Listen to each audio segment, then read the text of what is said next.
There's something about night shifts that mess with your head. The silence stretches too long. Shadows move when they shouldn't. And your mind, left alone for too many hours, becomes your own worst enemy. I should have known better than to take the job. Pay was too good. The location too remote.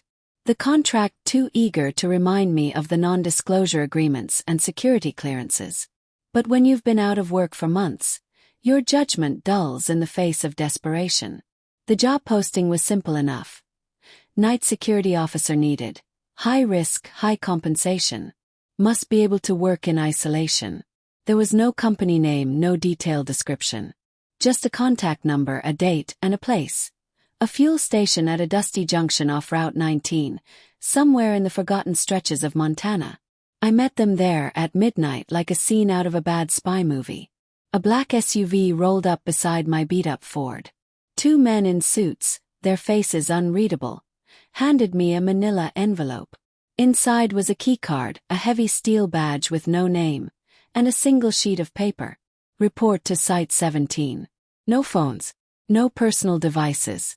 No contact with the outside world. Follow the posted rules. Break them and termination is immediate. There was no signature. The directions took me deep into a barren stretch of wilderness, where the hills rolled like the backs of ancient sleeping beasts. The road turned to gravel, then to dirt. Finally, headlights revealed a chain-link fence topped with razor wire. Sign read, "Restricted area. Authorized person lonely. Trespassers will be shot." I pressed the button on the intercom. A voice crackled through. "Name and access code." I gave them both. The gate groaned open. The facility was buried in the ground, a slab of concrete with a ramp leading down into the earth, like an enormous bunker. No windows. No visible guards. Just floodlights stabbing through the dark. Inside, the air smelled metallic and sterile, tinged with something chemical I couldn't place.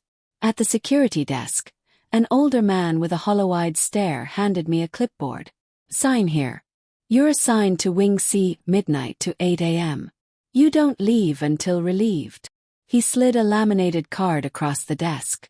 "These are the rules," he said flatly. "Follow them exactly."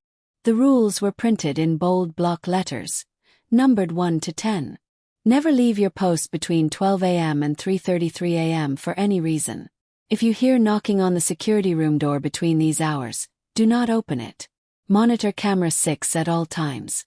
If it turns black, notify control immediately. Do not look into camera 9 if the figure appears. At 2:22 a.m., perform a perimeter scan. If the emergency lights flash twice, evacuate. If the phone rings but no one is scheduled to call, unplug it and do not answer. At 3 a.m., play the provided audio recording over the intercom system. Do not consume any food or drink from the staff lounge. If you see your own face on any screen besides camera 1, leave Wing C and lock the door. Under no circumstances, discuss what you witness here with anyone. I laughed at first. Thought it was some kind of hazing ritual for new hires. But the older man didn't smile. He simply said, "You'll see," and left. The security room was a claustrophobic concrete cell with a desk, a battered control panel, and a wall of flickering monitors. 10 feeds, labeled cameras 1 through 10, showed different sections of the underground facility. Dark hallways, T-labs, storage rooms filled with metallic crates. No windows, no clocks. I sat down, staring at the monitors, and for the first hour, nothing happened. Nothing. And then the knocking started. 2 soft raps on the steel door behind me. Froze. A cold shiver prickled along my spine. Checked the clock. 12:48 a.m. Do not open it. I swallowed hard, standing so my back wasn't to the door, and stared at the monitors. There was no one visible in any hallway outside the room. The knocking came again. Louder this time. I kept my eyes on camera 6, remembering the rules. Monitor camera 6 at all times. If it turns black, notify control immediately. It showed a long hallway lined with heavy metal doors. Nothing moved. I forced my breathing to steady. The knocking didn't come again. An hour passed. Then camera 9 changed. At first it was normal. Just a view of an empty containment room with a stainless steel table and glass observation window. Then a figure appeared. A man, standing motionless in the corner. His back was to the camera. Pale hospital gown. Head shave. Thin arms hanging limply at his sides. I grabbed the sheet of rules again. Do not look into camera 9 if the figure appears. I didn't know what look into meant. Did watching the monitor count? Was I supposed to turn it off? Avoid eye contact. Before I could decide, the figure moved. Slowly, his head turned toward the camera. His face, it wasn't right. The features were too smooth, the eyes too wide and black. His mouth hung open in a silent scream. I tore my gaze away, my stomach lurching. When I risked another glance, the monitor was empty again. The minutes crawled by, each one feeling like an hour.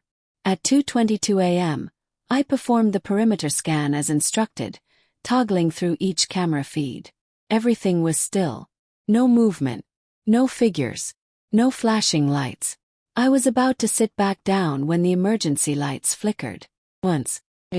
I scrambled for the radio. Control, this is Security Wing C. Perimeter scan shows double light flash. Requesting evacuation protocol. Silence. Control, do you copy? Static. I felt the blood drain from my face. Third flash. Then a fourth. The hallway lights outside the security room went out, plunging the corridor into darkness. I slammed the control panel, trying to switch to emergency lighting. Nothing responded. A faint hum filled the air, like the low drone of distant machinery. And then the monitors began to die, one by one. Camera 1, static. Camera 2, black. Camera 3, offline. I grabbed the keycard and the badge, ready to make a break for it. Rule be damned, if the lights flashed twice I was supposed to evacuate. As I reached for the door, the phone rang. An old rotary dial phone mounted on the wall. Its bell shrieked into the silent room. I remembered the rule. If the phone rings but no one is scheduled to call, unplug it and do not answer. I ripped the cord from the wall. The ringing continued. I stared in disbelief as the phone, disconnected and dead, kept ringing. Cold sweat broke out across my neck. I threw open the door and bolted down the hallway, the emergency lights pulsing like the heartbeat of some buried leviathan.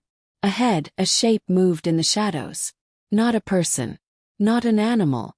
Something tall, impossibly thin, its skin a sickly, translucent gray. Its limbs were too long, the fingers tapering into blackened points. It turned its head towards me. No eyes.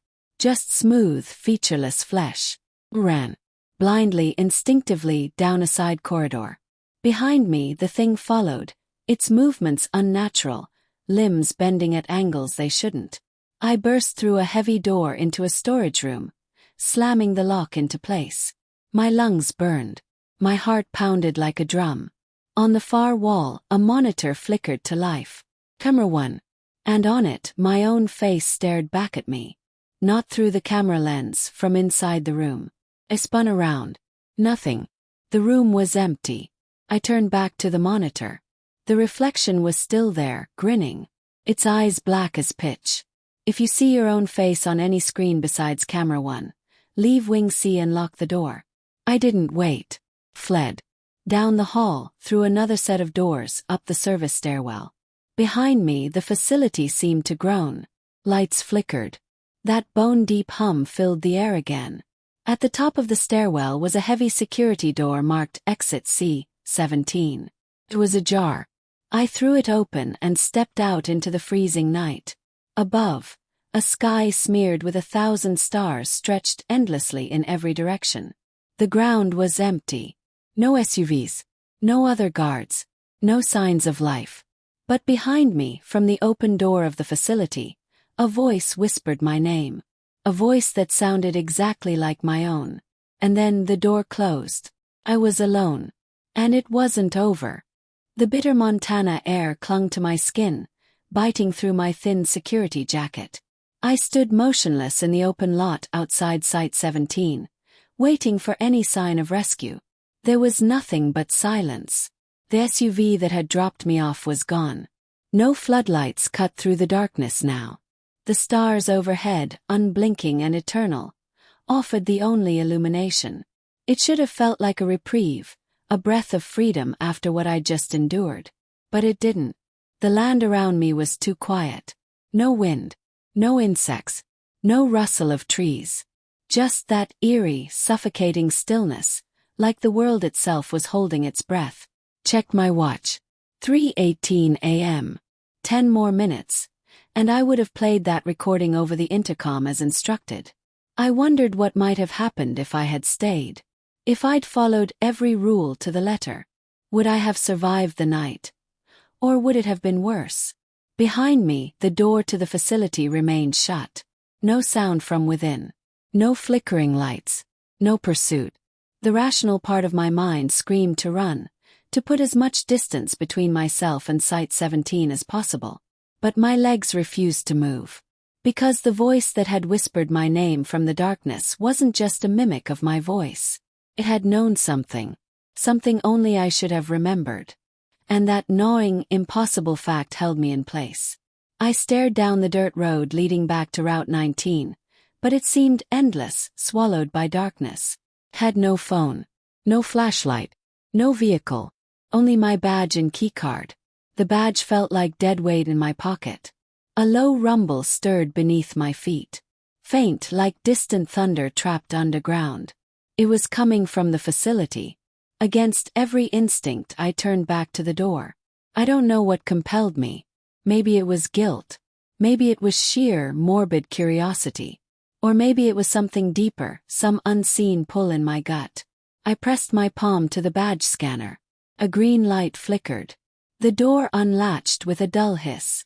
The heavy slab of metal swung inward, revealing a pitch-black hallway. No emergency lights now.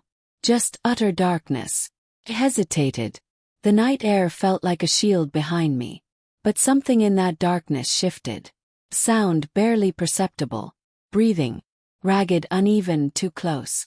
I clutched the keycard tighter and stepped inside. The facility had changed. The sterile metallic smell was gone, replaced by a thick, cloying scent like rotting leaves and wet earth. The air hung heavy, as if the walls themselves were sweating. I moved slowly, one hand trailing the wall for guidance. The humming had returned, but it was deeper now, almost felt rather than heard, a low vibration in my bones. As I passed the first intersection, something on the floor caught my eye. A smear of dark, congealed liquid. Blood maybe. Or something worse. I forced my eyes forward and continued. The security room was a ruined mess. The monitors were shattered. The chair overturned. The phone, still off the hook, lay on the floor, its rotary dial spinning slowly as if recently touched. The sheet of rules was gone. A single message was scrawled across the wall in what looked like dried rust, or old blood. I didn't wait to find out what that was. Instead, I made my way toward the control room, a place I'd noticed earlier on camera 3. It was supposed to be where central operations were managed, maybe where an evacuation protocol could be triggered. The corridors twisted in ways that didn't make sense. I turned left, and somehow ended up facing a dead end I swore hadn't existed before. The floor felt uneven underfoot, as though the building itself was sinking. Kept moving. At one point, I passed an open doorway labeled Containment Observation. Inside, a dozen beds lined the walls, each occupied. I wish I could tell you they were empty. That the figures laying there were patients or staff, peacefully sedated. But they weren't. They were corpses. Their skin stretched tight over bone, features twisted into expressions of horror. And on each face, the same wide black eyes I'd seen in camera 9. Vacant. Endless. They hadn't died recently. Some looked ancient, their skin yellowed and cracking like old parchment. One had claw marks down his neck, self-inflicted. At the far end of the room, a figure stood facing the corner. Motionless, a hospital gown hanging off skeletal shoulders. It was him. The thing from camera 9. Only now it turned its head, and I realized it wasn't just his face that was wrong. It was his entire form. limbs too long, torso slightly misshapen, a patchwork of scar tissue and surgical incisions across his flesh.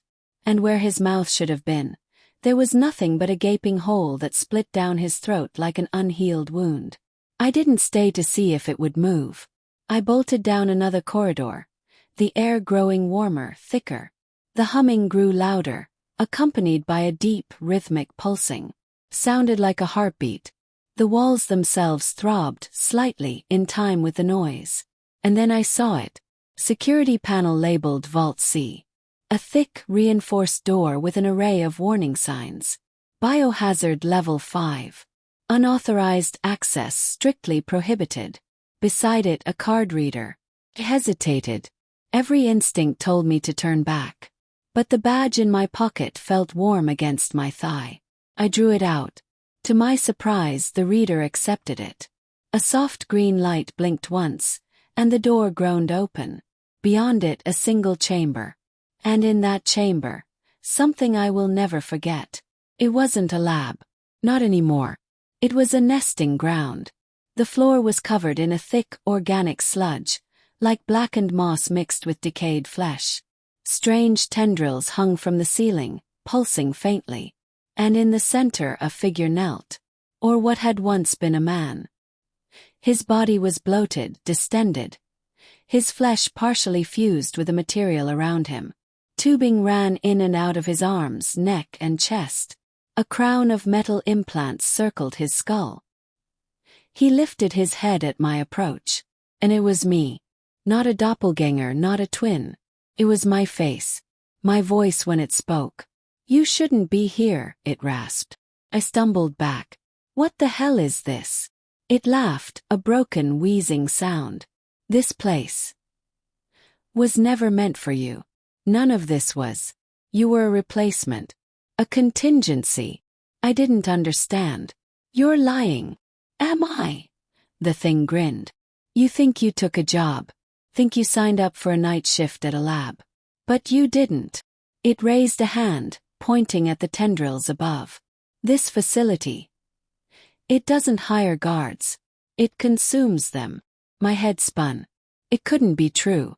I remembered the job listing. The meeting at the gas station. The man with the hollow eyes. The rules.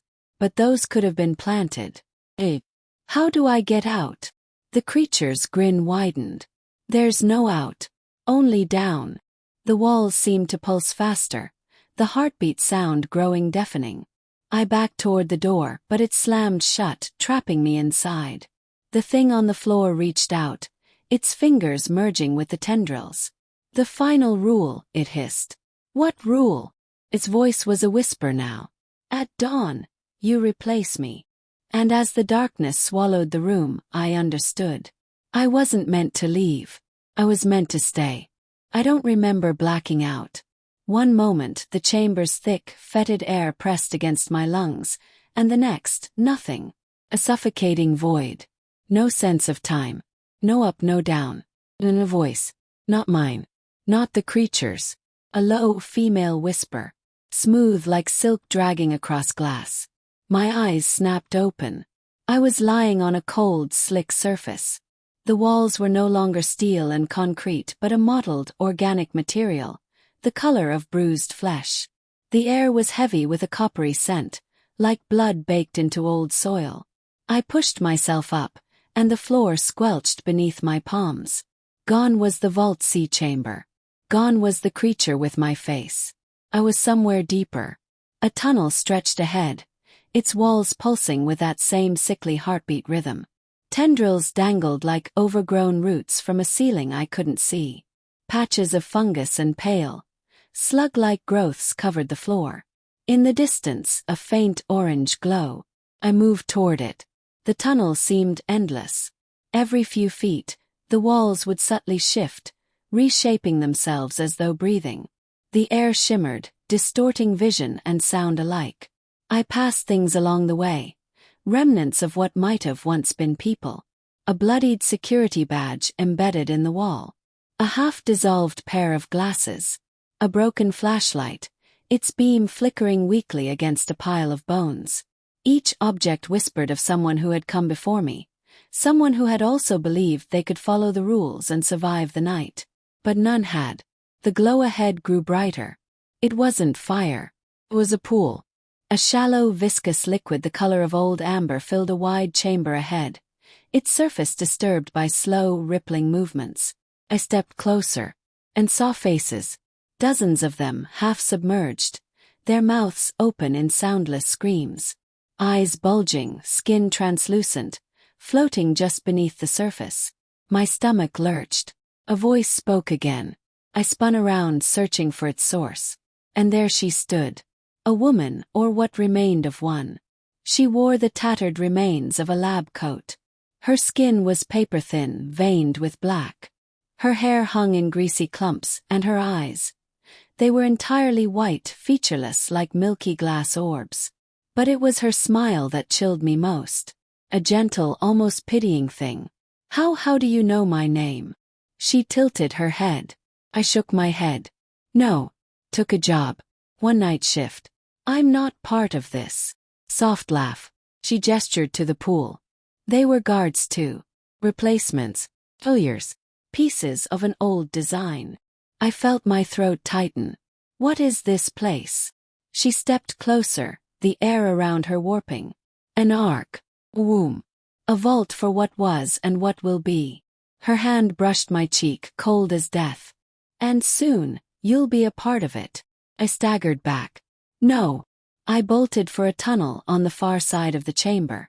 The floor trembled beneath my steps, the walls contracting as if alive. The woman didn't follow, but her words did. You can't outrun the end, Nathan. The tunnel sloped downward, the air growing hotter. The structures became less man-made, more ancient. Symbols carved into stone, crude images of figures offering themselves to vast, indistinct shapes. A language older than writing. I realized then this place wasn't built by us. We'd only found it, and caged ourselves inside. A metal hatch loomed ahead, marked, no entry. Clearance A7 only. In peeling letters. I didn't care. I slammed my keycard against the scanner. To my shock, the light turned green. The hatch unlatched and opened. Beyond it, a cavern. Enormous. Stretching far beyond what should have been possible. The walls vanished into darkness. At its center, a colossal structure of flesh, bone, and machinery intertwined. And something hung from it. A figure suspended by tendrils, partially fused with the organic mass. It wasn't human anymore, but it had been. It lifted its head. A voice filled the chamber, deep, layered with countless overlapping whispers. Welcome home, Nathan. I stumbled back. Who are you? The thing smiled. Terrible, wet grin. I am what waits, what remains, what remembers. And now, so shall you. Tendrils shot out from the walls, snaring my wrists and ankles, lifting me off the ground. I screamed, fought, but the pull was irresistible. The last thing I saw before darkness claimed me was that monstrous, smiling face. And its eyes. My eyes. I awoke inside a darkness so complete, it swallowed not just light but sound. At first, I couldn't tell if my eyes were open. Everything was a suffocating black. I tried to move. My limbs heavy, my skin slick with something warm and viscous. The walls pressed in close and breathing. I wasn't alone. Could feel them. Shapes shifting in the shadows. Not moving exactly, existing. Watching. A pressure in my head pulsed, and then a voice. Not spoken aloud but inside me. A whisper directly into my skull. You see now, Nathan. You belong. I tried to scream but no sound came. My throat was raw, my lips sealed by something thick and organic. Slowly, the darkness lightened. Not from any visible light source, but from a pale, sourceless glow that bled through the walls. I was in a chamber. Flesh made the walls. Pulsing. Breathing. Veins the size of ropes snaked across the ceiling, pumping black ichor. The floor was littered with bones, human mostly but not entirely. And before me a figure. Not the creature from before. Not the woman with glassy eyes. Third entity. It wore the remnants of a military uniform, ancient and tattered, the insignia long eroded. Its face was partially human, one eye gleaming with dim recognition, the other a hollow socket teeming with writhing worms. It regarded me with a sad, weary expression. "You weren't supposed to wake up so soon," I managed to croak. Who are you?" A dry, rattling laugh. "A mistake. Like you. A keeper turned prisoner." He gestured to the walls. "This place, it eats us. Wears us. Builds itself from what we leave behind." I remembered the figures in the pool. The faces in the walls. The endless cycle. "How do I get out?" His smile faded. "There's no out. Only down." He knelt beside me, his breath smelling of old decay. "But if you move deeper, if you reach the heart, you might end it." The chamber trembled, a low rumble reverberating through the ground. His head snapped up. "They've found you."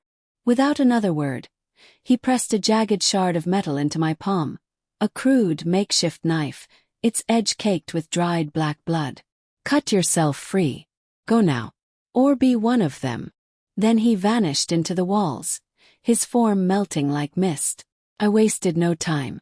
Serrated metal met flesh as I hacked away at the tendrils binding me. Hot, stinking fluid sprayed from the wounds, coating my arms. The pain was sharp, immediate, but it was real. It meant I was alive. As the final strand snapped, a shriek tore through the chamber. High piercing. The others had felt it. Shapes moved in the darkness. Limbs too long. Faces twisted and inhuman. I bolted down a narrowing passage, the walls contracting behind me, forcing me forward. The humming returned, louder, faster, frantic now. I didn't stop. Not when the floor turned soft and spongy. Not when the ceiling dripped thick, tar-like liquid onto my back. Not even when a hand, pale and skeletal, reached from a wall and brushed my shoulder. I ran until the tunnel opened into another chamber. And what I saw made my blood freeze. It was a cathedral, organic, ancient, a place of worship for something far older than humanity. Bone columns rose into blackness, their surfaces engraved with impossible symbols. Skinned faces stretched across the walls, mouths open in perpetual silent screams. At the center, a pulsing mass. Heart. The size of a truck, suspended by living cords of muscle and sinew. It beat with a sickening wet thwump-thwump, sending shudders through the entire structure. Beneath it knelt the woman. The one from before. Her lab coat was gone, replaced by a slick, membrane-like robe. Her skin glistened with moisture. In her hands, she held something small and writhing, an infant-shaped creature, its features shifting rapidly between countless human faces. She cradled it, singing a lullaby in a language my mind recoiled from. When she noticed me, she smiled. "You came, Nathan. You've come so far." I raised the knife. "I'm ending this." She shook her head sadly. "You can't kill what isn't alive." Charged. The distance between us seemed to stretch, but I forced myself forward. The knife plunged into her chest, warm, dark fluid poured out. Her smile didn't waver. "Thank you," she whispered. And then she collapsed. The creature in her arms writhed, shrieked, and dissolved into liquid. The heart above shuddered, its beat faltering. The entire chamber trembled. From every crevice the things came. Dozens of them. Twisted, broken forms. Eyes vacant, mouths agape. But they didn't attack. They stopped staring. Waiting. A voice filled the chamber, the voice of the heart. "It is done. One vessel falls. Another must rise." Turned to run. But the floor gave way. Fell into a void. The last thing I saw was the heart rupturing, spraying black ichor. Then darkness swallowed me whole. Falling. Endless. A descent through a formless blackness so thick it felt alive, pressing in against my skin, slipping into my ears, my mouth, my eyes. I wanted to scream, but there was no air, no sound. Only the pounding of my heart. Then impact. I landed hard on a cold, wet surface. I lay still for a moment, blinking up at the nothing above me. But this wasn't the chamber with the heart, nor the tunnels. This was different. The floor was made of slick, black stone. The air was bone-dry, the scent of dust and old paper thick in my nostrils. A light flickered to life. Then another. Faint, electric blue orbs mounted on impossibly ancient walls. I pushed myself to my feet, the crude knife somehow still clutched in my hand, its edge dulled and crusted with black. Ahead, an archway. Beyond it, a room. I moved toward it. The chamber was circular, its walls lined with rusted metal shelves stacked high with documents, photographs, reels of film. This was an archive. Record. On a pedestal in the center sat a single book. Its cover was stitched from dark, cracked leather.